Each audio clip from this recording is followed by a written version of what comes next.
네,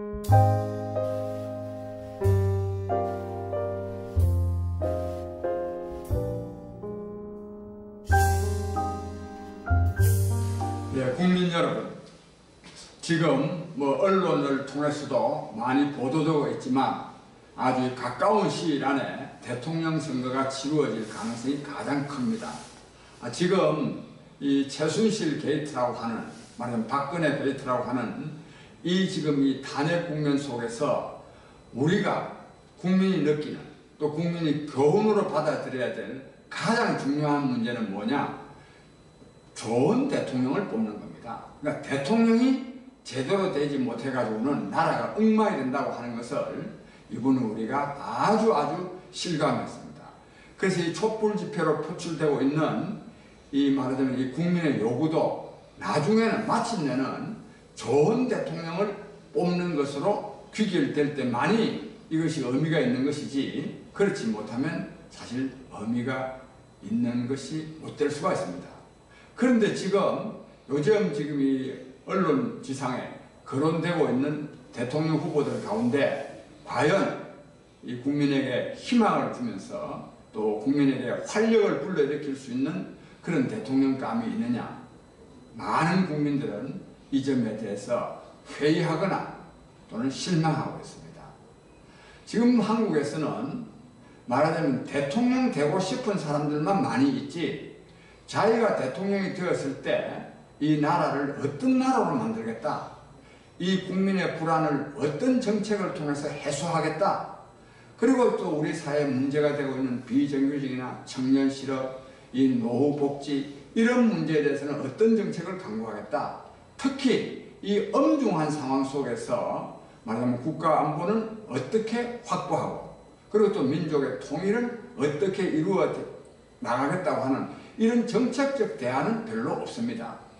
오히려 이런 이 정책적 대안은 없이 말하자면 이 정치공학적인 이합 집산 방법만이 난무하고 있을 따름입니다.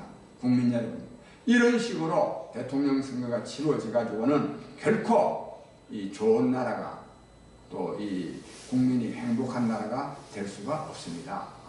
그런 점에서 제가 몇 가지 좀 한번 검토해 보건데, 요즘 예를 들자면 이재명 성남시장은 말하자면 이 기본소득이라 그래가지고 100만 원을 제시했는데, 나는 한 달에 100만 원인 줄 알았는데 좀 알아보았더니 1년에 100만 원이랍니다. 1년에 100만 원이면 한 달에 8만 원입니다. 이걸 무슨 기본소득이라고 말할 수 있습니까? 이것은 뭘 말하느냐 하면, 이런 사람들은 전혀 이 국민복지에 대한 기본적인 인식마저도 결여되어 있음을 말하는 것입니다.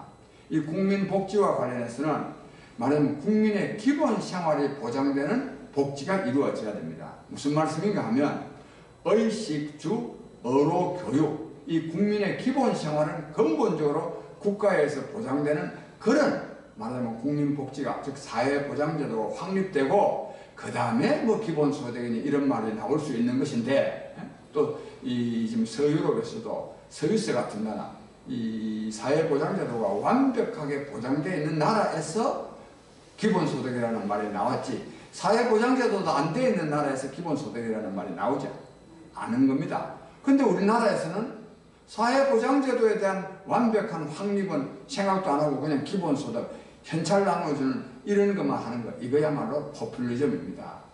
그 다음에 요즘 또 이 국방과 관련해서도 이 문재인 후보 같은 경우에 다른 후보도 좀 그렇지만 병력의 복무 기간을 1년으로 단축하겠다, 이런 말들을 하고 있는데, 지금 얼마나 지금 북한의 핵무기 위협으로 말미암아서 국가 안보가 말하자면 엄중한 상황입니까? 이러한 때 국가 안보를 강화할 방법을 말해야 되지, 젊은이들에게 말하자면 인기 끌 수 있는 복무 단축이나 말하는 것은 이는 전혀 옳지 않습니다. 그래서 저 장기표는 이 문제와 관련해서 이제는 이 지난날과는 말하자면 국방력의 개념이 바뀌었습니다. 옛날에는 말하자면 이 육탄전, 보병이 위주로 하는 그런 전쟁이 일어났는데 요즘은 완전히 말하자면 공중전입니다. 과학적인 말하자면 기술 또 이 무기를 사용해서 전쟁이 일어나는 것이기 때문에 말하자면 단기 복무자들이 많아봐야 국방력에 별로 도움되지 않습니다. 저는 그래서 지금 이제 60만 대군 가운데 약 한 30만 명 정도는 말하자면 이 모병제로 해가지고 장기적으로 복무할 수 있도록 하고, 그리고 또 그들에 대한 처우를 공무원에 준하는, 공무원과 같은 그런 처우를 해서 말하자면 군사 전문가로 중심으로 말하자면 군 병력이 채워지고, 그러나 또 이 국민 개병제는 지켜야 됩니다. 뭐 돈 없는 사람만 군대 가고 돈 있는 사람은 군대 안 가는 이런 또 사회적 위화감을 없애기 위해서는 국민 개병제는 지켜져야 되는데, 이 국민 개병제에 따른 이 병력의 수는 꼭 많을 필요가 없기 때문에 저는 복무연한을 진짜 1년으로 단축할 수 있다고 생각합니다. 그러니까 다 같이 복무연한을 1년으로 단축한다 하더라도 모병제에 의한 이 전문적인 이 군사 기술을 가진 이 직업 군인을 많이 둔 상태에서 복무연한을 단축해야 되지, 그런 거 없이 복무연한 단축하자 하는 거, 이거는 그야말로 국방력에 대한 국방력을 강화할 생각을 하지 아니하고 젊은 애들에게 인기나 끌겠다는 사람, 이런 사람들이 대통령 되었어야 되겠습니까? 요컨대 이 나라 지금 대통령 후보로 거론되는 사람들은 거의 전부가 다 자기가 대통령 되고 싶은 욕심만 있지, 자기가 대통령이 되었을 때 이 나라를 어떤 나라로, 국민의 복지가 어떻게 보장되도록 할 그런 어떤 비전과 정책은 제시하는 점이 없다는 점에서 저는 이 새로운 데서 후보가 나와야 된다고 생각합니다. 미국같이 정치적으로 사회적으로 안정되어 있는 나라에서도 트럼프와 같이 이런 정치 아웃사이드에서 대통령이 나왔듯이 한국에서도 이 정치 아웃사이드에서 말하자면 대통령이 나올 것을 기대하면서 우리 국민 여러분들이 현명하게 판단해 주셔야 되겠습니다. 이번 대통령 선거는 대단히 중요한데, 이 대통령 선거가 정말 이 최순실 게이트에서 얻은 이 교훈, 즉 좋은 대통령이 되어야 된다. 이 무능하고 부패한 사람이 대통령이 돼서는 안 된다고 하는 것을 우리가 절실히 깨닫고 선거에 임해야 되는데, 그 중에 제가 몇 가지만 제가 기준을 좀 제시한다면, 첫째는 뭐냐? 국민에게 새로운 비전을 제시할 수 있고 그 비전을 이룰 수 있는 구체적인 정책 대안을 제시할 수 있어야 됩니다. 그런데 이것만 가지고는 안 됩니다. 이거 뭐 어디 가서 칸냉구 해가지고 뺏기다가 말하면 되는 거 아닙니까?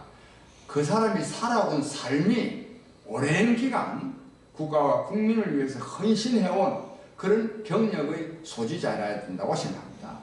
그 다음에 또 중요한 거는 뭐냐? 이 최순실 게이트 속에서 중요한 거는 뭐냐면 도덕성입니다. 뭐 한때 이명박 정권 때 뭐 도덕성보다도 능력이 더 중요하다 그랬는데, 그거는 말도 안 하는 소리입니다. 도덕성이 없이 어떻게 국가를 운영할 수 있는 능력을 갖출 수가 있겠습니까? 그런 점에서 저는 국민에게 비전을 제시하고 그 비전을 이룰 수 있는 구체적인 정책 대안이 있어야 된다. 그 다음에 그가 살아온 삶이 국가와 국민을 위해서 헌신해온 그런 구체적인 경험이 있어야 된다. 그리고 세 번째로는 도덕성을 갖춰야 된다 하는 이런 말씀을 드리면서, 국민 여러분, 이분이 대통령 선거에서 정말로 제대로 된 대통령을 뽑을 수 있도록 우리 함께 노력하십시다. 여러분 감사합니다.